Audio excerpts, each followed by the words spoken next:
কোরআনের বাংলাদেশ।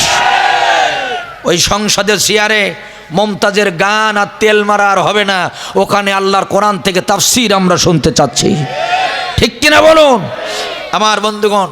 তাহলে কোরআনের মাহফিল, আমরা আজকে কোরআন থেকে আলোচনা শুনতে চাই। আপনাদের কোনো আপত্তি আছে? আসুন। তবে মনে রাখবেন, দুনিয়ার জমিনে যত ধর্মীয় গ্রন্থ আছে, এ সমস্ত ধর্মীয় গ্রন্থগুলো পড়তে গেলে, ধরতে গেলে সেখানে কোনো নিয়ম শৃঙ্খলা মানা লাগে না। কিন্তু আল্লাহর এই কোরআন, মহাগ্রন্থ আল কোরআনুল করিম, এটার তাফসীর হোক, তেলাওয়াত হোক, এটা মানে শুরু করতে গেলে, কোরআন পড়তে গেলে বলুন তো আল্লাহর পক্ষ থেকে কিছু শৃঙ্খলা, কিছু বিধি নিষেধ এগুলো আছে না নাই? গবেষণা করে দেখা গেছে কমপক্ষে প্রত্যেকটা বক্তার এবং প্রত্যেক মুসলিম নর নারীর আল্লাহর কোরআন শুরুর আগে 3টা শৃঙ্খলা, 3টা আদব মানতে হয়। জোরে বলুন তো কয়টা? 3টা। প্রথম নাম্বার, আমার দিকে তাকান, অ্যাটেনশন প্লিজ।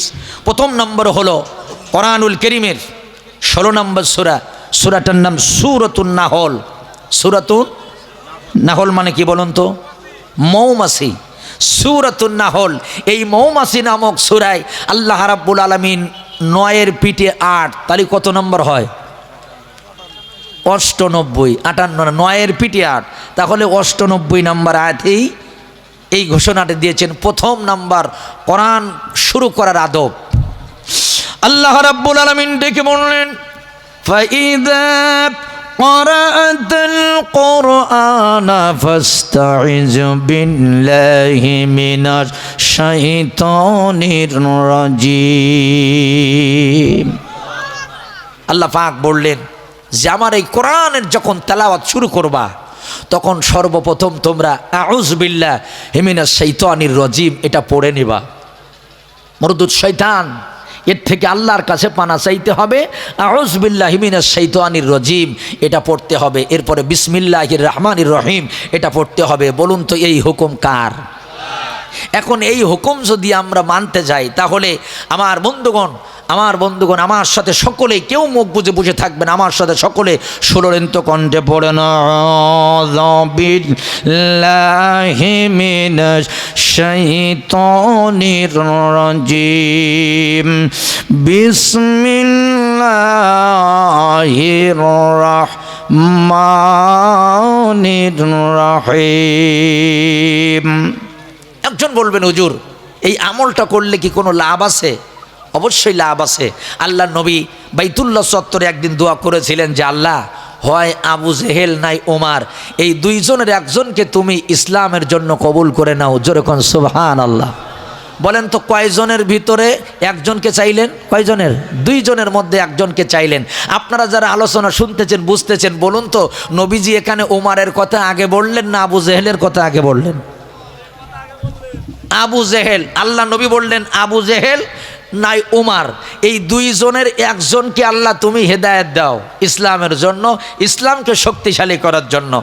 এই দোয়া আল্লাহ নবী যখন করেছেন, তখন আবু জেহেল চুরি করে করে কোরআন শোনে, আর হযরত ওমর তখন কোরআন চেনেই না। তাহলে আপনারা বলেন তো হেদায়েত পাওয়ার কথা আগে কার ছিল? হ্যাঁ, খুব মনোযোগ দিয়ে বলেন, আবু জেহেলের পাওয়ার কথা ছিল। কারণ আবু জেহেল তখন চুরি করে কোরআন শোনে, আর ওমর তখন কোরআন চেনে না। অনেক লম্বা কথা শুধু বোঝানোর জন্য বললাম, মনোযোগ দিন। আল্লাহর নবীকে মারার জন্য খলিফাতুল মুসলিমের হযরত ওমর যখন বের হলো, প্রতিমধ্যে একজন সংবাদ দিলেন যে আপনার বোন এবং বোনের জামাই কোরআন পড়ে, আপনি কাকে মারতে যান? আগে ঘর সামলান, তারপরে আপনি আখেরি জামানার নবীর প্রতিবাদ করবেন। হযরত ওমর চলে গেলেন বোনের বাড়িতে। অপরাধ হলো একটা, কোরআন পড়া। বোনকে মারা শুরু করে দিল, বোন জামাইকে ধরে মারলেন। কপাল ফেটে যখন রক্ত বের হলো, হযরত ওমর আফসোস করলেন, বোন রে, জীবনে তোরে কোনোদিন মারি না, আর আজকে আমি ধরে মারলাম। যে কারণে মারলাম, কোরআন পড়ার অপরাধে আমার কাছে দে। কোরআন চিনি না, কোরআন জানি না, কোরআন কি? আমি ওমর একটু দেখতে চাই আসলে কোরআনের মধ্যে কি আছে। বোনটা দেখে বললেন, ভাইজান, আল্লাহ যেমন পবিত্র পবিত্র, আল্লাহর কোরআন আল্লাহর কালামে পাক ও পবিত্র। আপনার মতো নাপাক মানুষের কাছেই পবিত্র জিনিস দেব না। আপনি আরও মারেন, জীবনের শেষ বিন্দু রক্ত বের করে দেন, তারপরে পবিত্র জিনিস আমি দেব না। যদি ধরতে চান সর্বপ্রথম আপনার নিজের পবিত্র হতে হবে।